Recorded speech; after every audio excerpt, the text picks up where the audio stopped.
What's going on, everyone? Austin John Plays here, and today I'm going to be going over the best builds for Pokemon that you could use for 5, 6, and 7-star raid battles.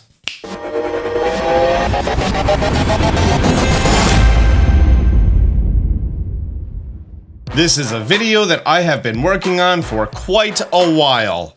Let's just say that. I teased this a little bit during my video that I was going over the basics on how to do raids and everything else like that. I basically took all the base stat totals of all the Pokemon. I ignored their lesser of the two more powerful attack options. I ignored speed, and then I started assigning bonuses based on specific moves that they can learn to come up with who's gonna be the best Pokemon to use for raid battles. It's Ursaluna. So it's a weird system. I have a lot of things on here, but let me actually go through and just show you my results in action. The name of the game is survivability and how long you can live in some of these raid battles. I have done hundreds of raids offline, enough to get 6 ability patches. That's how many 6-star raids I've done. And right here are some of the builds that I've made and some of the builds that I've used, and all of them kind of have a place, and allow me to explain. First of all, your S tier rank Pokemon are going to be the ones that have a way to quickly increase their attack stat and do an attack that would allow them to regain health. All of your ranks below that are Pokemon who cannot do both of those things. Following that mentality, Iron Hands is the best Pokemon for raids. Hands down, 100%. I know that if I'm going into a raid, if it's not a ghost type, I win. That's how powerful Iron Hands is. Also, if they're not doing status conditions to me. I am going to be going over some support Pokemon, but first I'm focusing on solo individual Pokemon. Iron Hands is so good that I made sure it was the first Paradoxmon that I shiny hunted. I'll put out a video on how to do that. 416 with beneficial attack at level 100. Bottle capped in all stats except for special attack because I don't need it, and speed because I don't need it. Force Palm, Belly Drum, Drain Punch, Wild Charge. Wild Charge is just there in case I need to terrestrialize into an electric type for that additional bit of damage, but then I regain my health with Drain Punch. Also, Belly Drum, you get +6 attack in 1 turn. For a 5-star raid, that opposing Pokemon has 20 times its original HP. And at a 6-star raid, it has 25 times their original HP at level 90, even though you only capture it at level 75. Iron Hands, after a Belly Drum and a Drain Punch, can restore its health all the time, with no problems whatsoever.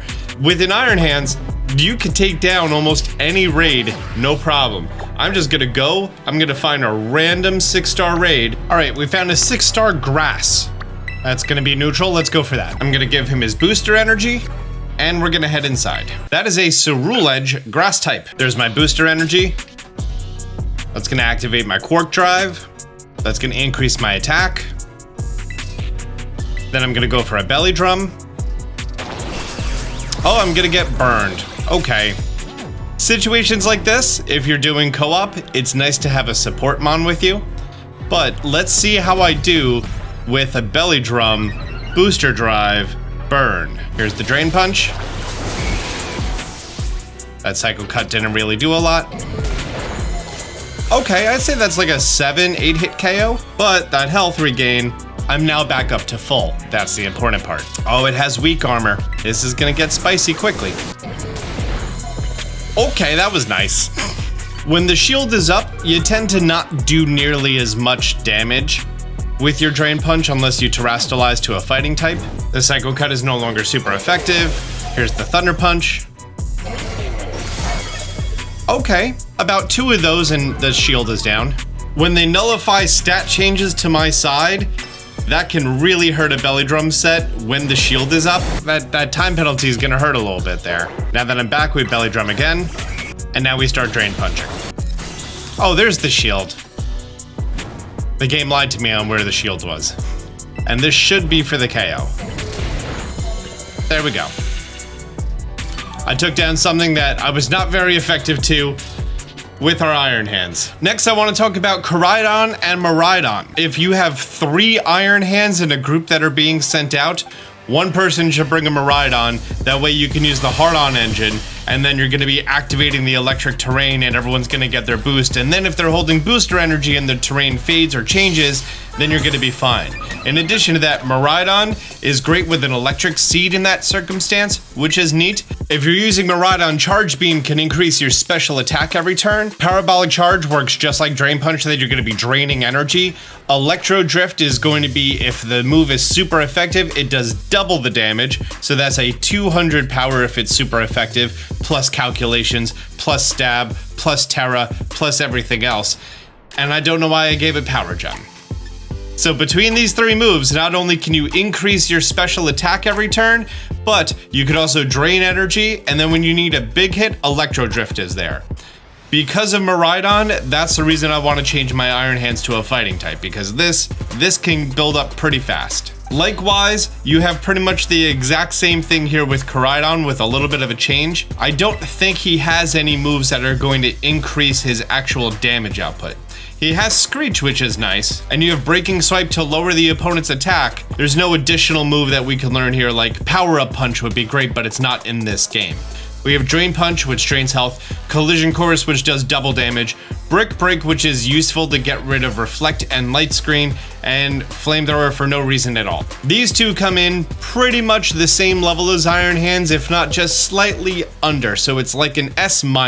Let's talk about Huge Power Azumarill. Huge Power Azumarill is absolutely broken when it's set up properly in a group. I have a Water Azumarill and I have a Fairy Azumarill. The Fairy one, I just use Play Rough and Belly Drum and I win. The Water one, I use Belly Drum and Waterfall and I win.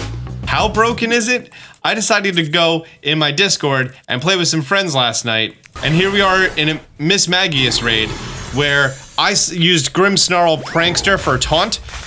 We used some Helping Hands on Azumarill, who did Belly Drum and Huge Power, and watch its help. It does that, and then it does that.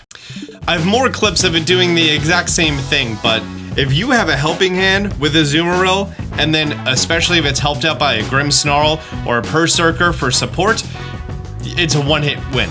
However, because Azumarill doesn't have any way to regain health, he is at a disadvantage compared to Pokemon like Iron Hands with Drain Punch. In that same essence, Skeledirge falls into that same category, that he has Torch Song, which increases his special attack every turn, but no way to regain health. So now you're relying on other Pokemon to heal you up or cheers. Ceruledge with Sword Stance is kinda helpful because it can kinda sorta do that. So you can use Sword Stance 2 or 3 times to regain, and then you use Bitter Blade for some big damage, which is neat. If you have those 3 turns to get off those 3 Sword Stances, and then you can blow past the shield, then you win. Because unlike Sword and Shield, there is no cap at that damage marker. If you do 30 times health, then you win. Let's talk about some support Pokemon. We have Gastrodon over here with Storm Drain, which is very helpful if the opponent has some powerful water type attacks. And I gave him Earth Power, Water Pulse, Sludge Bomb, and also Clear Smog to get rid of their stat changes. Can be very helpful, can help out a team pretty easily. Grimmsnarl with Prankster, it doesn't even need to be level 100. You do Taunt to get rid of any sort of Pokemon who wants to do Taunt against you, or Confuse Ray, or Yawn, or if they're going to be doing buffing moves. So helpful.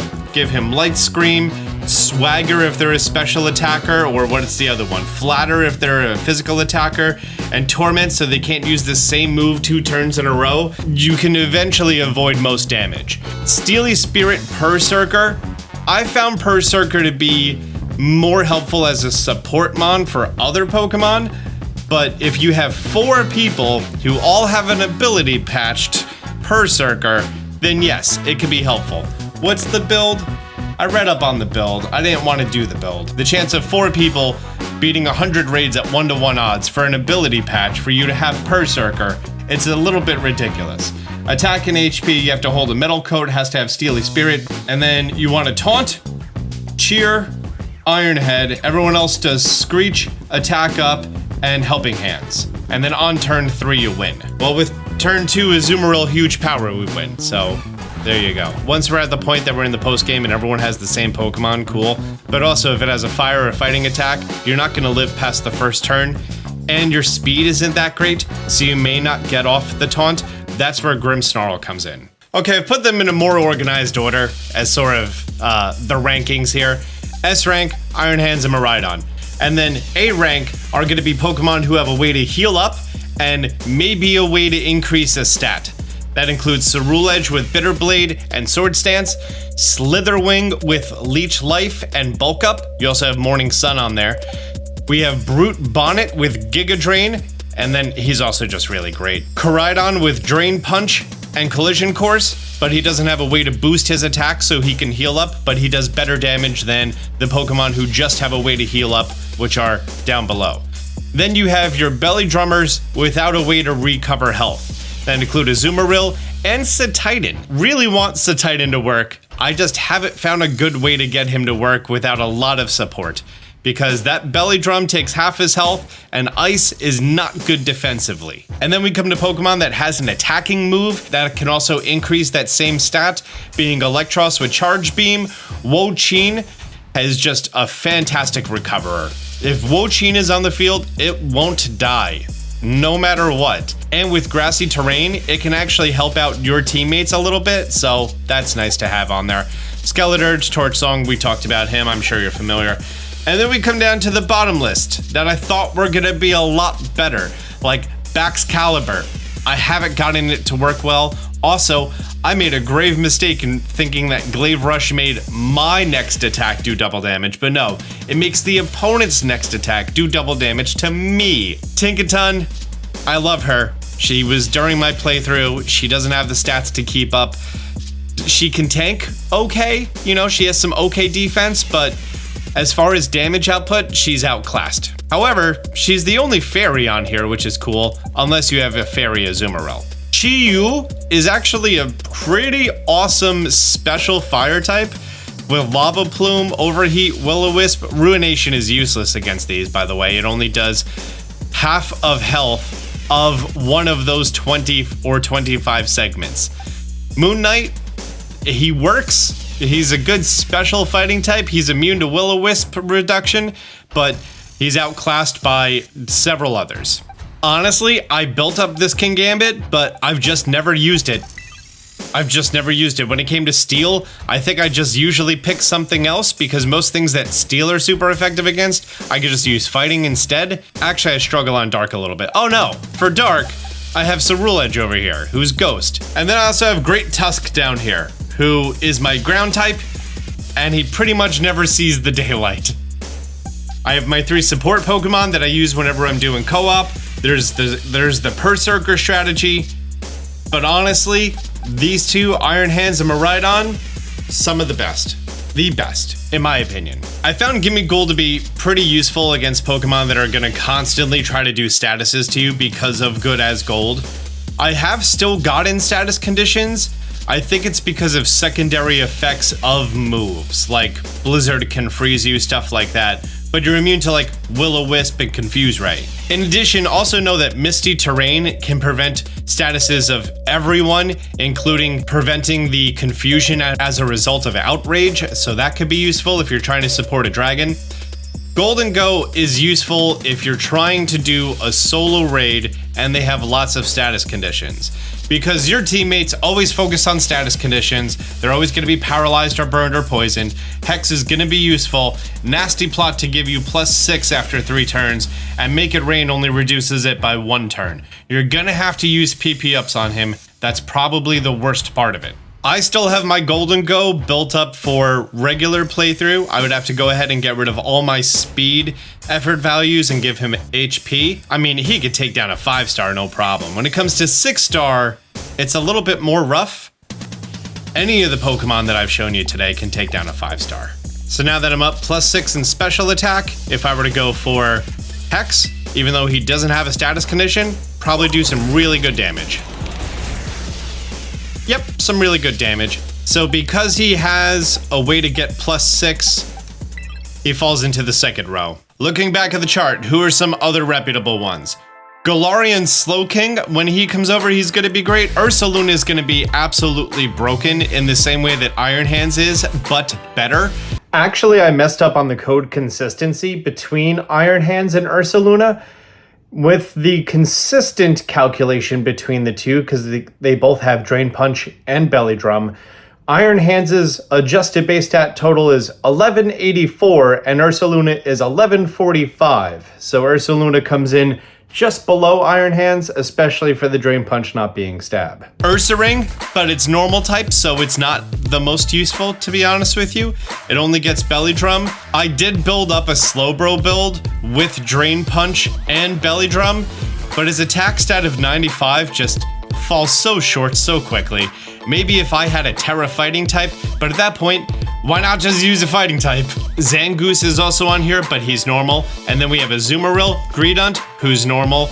At this point, I'm really going into the same type attack bonus plus Tera bonus. In addition to all the prankster stuff that Grimmsnarl has, he has survivability with both Drain Punch and Draining Kiss. So there's a chance he's never gonna die on the field. He might actually be a good fairy choice. Special attacking Grimmsnarl, prankster, set up screens, you're not gonna die. I have Ice Q on here, but there's nothing that Ice Q can do that Titan can't do better. I also have Volcarona on here. Volcarona has Giga Drain, Leech Life, and it has Fiery Dance, which increases your special attack. I need to look that up. 50% chance to increase special attack. Both Volcarona and future Volcarona, one of them also gets that. Charizard is gonna be amazing. Charizard also gets Belly Drum, and then between that, Solar Power, you can do some good work on there. All of the future form Pokemon also get Charge Beam. In the case of Fluttermane, the past type Mischievous Ghost Fairy, it gets both Charge Beam to increase its special attack and Draining Kiss. So if you're a big Mischievous fan, that may be an option for you. Iron Valiant, who's fairy and fighting, pretty darn frail, but you get Charge Beam and you get Drain Punch. So you can increase your special attack, or you can attack with your physical attack. It's not optimal. That's the reason it's lower on here. And someone falling into the exact same thing would be Belly Bolt. It gets Charge Beam to raise special attack, and it gets Drain Punch off a physical attack. And then we get down to Pokemon who just not as good as other options. When Rillaboom comes over, he's gonna be amazing. Arboliva is gonna be good as a support to keep people healed up. It has Giga Drain, but honestly, Wo-Chien is just better at that. I'm pretty sure I said the right one. I don't know. I haven't messed around with Sylveon or Florges. Sylveon, when set up right with Pixelate and Hyper Voice, can be very handy. We have Carbomidol, Muck, Passimian, Hatterene, Appletun, and then Cerule Edge. No, he did get bonuses. That's how low he is. That's my chart on here. Oh no, Slowbro and Slowking, their attack stat is so bad. While they can't do damage, they also don't die, so that's the reason they're so high up on the list. It's all about survivability, because the more times you die, the faster your bar goes down. Well, there you go. There's half a box of Pokemon that are gonna just destroy 5-star raids by yourself, some support mons, some things that literally can't die, and some ones that I thought would be better at the bottom. If you found this information helpful, do me a favor, hit the thumbs up button down below. If you're new to the channel, be sure to subscribe, turn on notifications. Until next time, Austin John out. Man, they see me shining like I got the charm. Stay strapped, got that jet ball in my palm. Fell from the sky, guess I'm the chosen one. And if you need to know how, check out Austin John. Champion flow, yeah. I got that champion flow.